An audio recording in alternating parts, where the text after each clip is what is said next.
I've decided to go rainbows and sunshine. Hey everybody, Scott Walters, welcome into the channel. If you're new, I want to thank you for coming. If you're returning, I want to thank you for your continued support.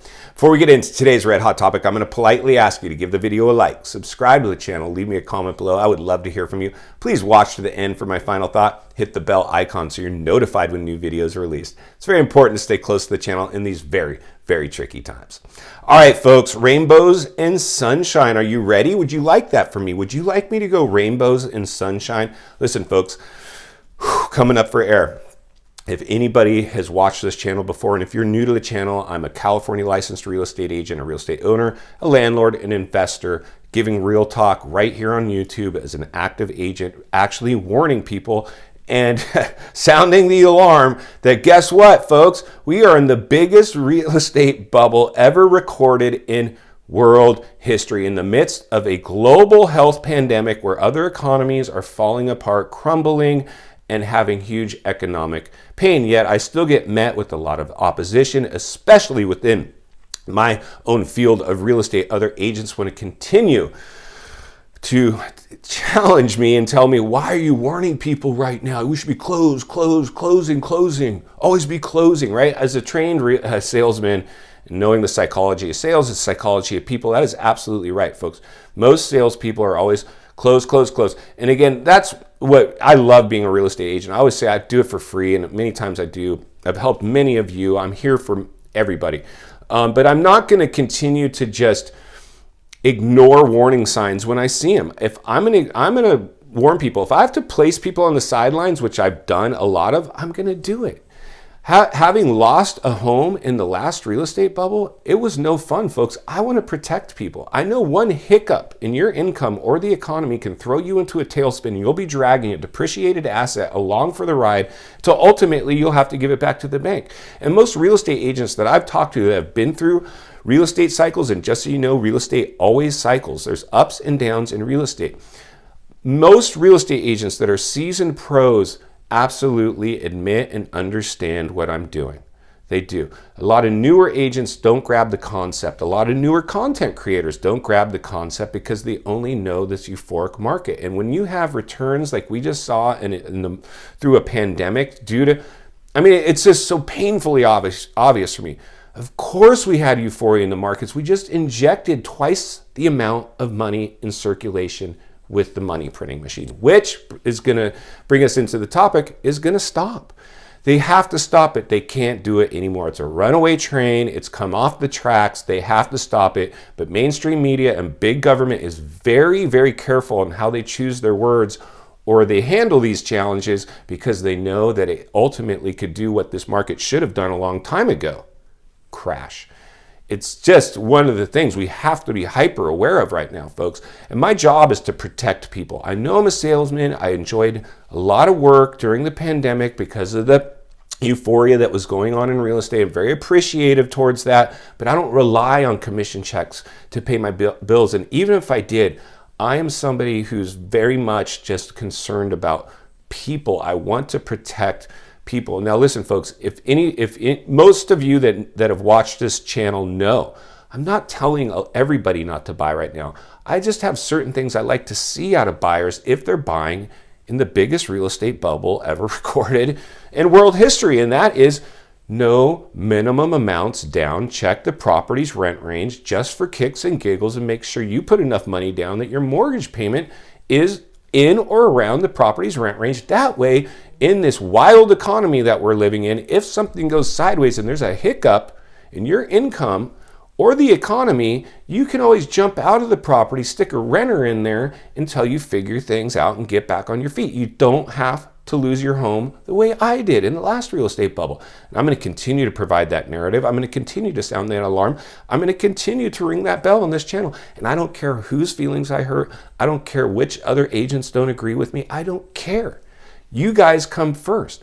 I'm going to continue to speak from the heart and provide the narrative that I believe true. And I got to thank people like our good friend Dan over at iAllegedly, and anybody that doesn't know Dan, and I'm sure most of my viewers, because he sent me so many, he always shouts me out, Dan, I just love you, man. You always always shout me out. He sought me out, and we did an in-person interview together. I'll leave a link in the description below. I did one for his channel. He did one for mine. Love it. If you guys have anybody that you'd like to suggest in the Southern California area that we get together with and do an in-person interview, please leave it in the comments below, because my job is to band together with other people that are trying to help people by showing both sides of this coin. And I think what I saw is a lot of what I saw in the last real estate bubble: herd mentality, drinking the real estate Kool-Aid. In the last real estate bubble, real estate's too big to fail. You can't lose in real estate. I bought into that narrative, and had I only checked the property's rent range instead of coming in with minimum amounts down, I would have still had that property. I didn't. So when there's a glitch in the economy, we hit a recession, I'm upside down, property's worth way less than I paid for it. I didn't have an option. I had to take a new job out of the area. I couldn't put a renter in this property. The only option was to do a short sale and unload it. And then my credit score suffered. I had to come back from that. I've come back now very nicely, and I'm not going to make that mistake again. I'm going to continue to go down the path I'm going, which is being a level-headed realist, earn your wealth mentality, no free handouts, and just, be more concerned about owning where other people live than where I live.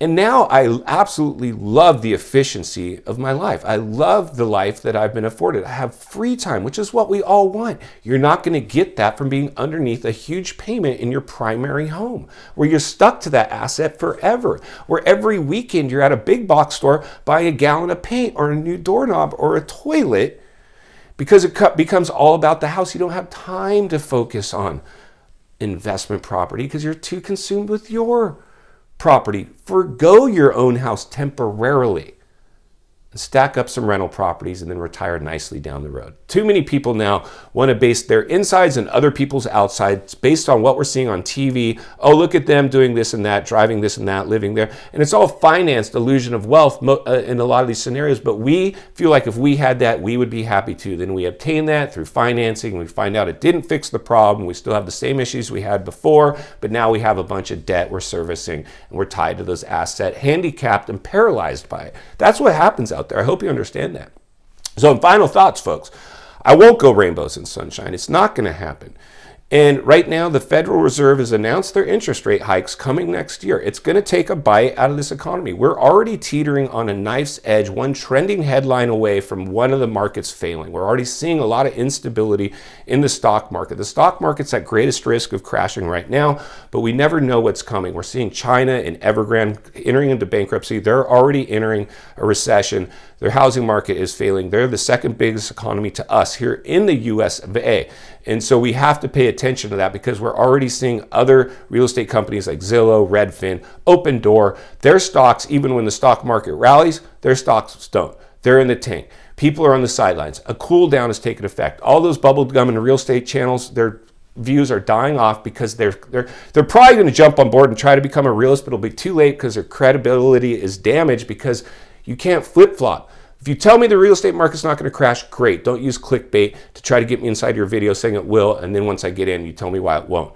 You pretty much know what you're going to get when you open my videos. So I hope you appreciate it. I'm going to continue to give straight talk. I love you guys. I know you know that. You know I'll do anything to help you guys. I want to help you no matter where you're at with your purchasing in real estate, whether you're on the sidelines, you're out there actively buying, or you're planning on waiting for the crash. Wherever you're at, I am here for you. I hope you know that. Social media links are in the description below. You can reach out to me there if you have any specific questions. Try to find me there if you'd like. I'm always doing my best to come alongside you guys and provide free consulting whenever I can, and just being a voice of reason in what's become a very unreasonable world. So go make it count today. We'll see you on the next video.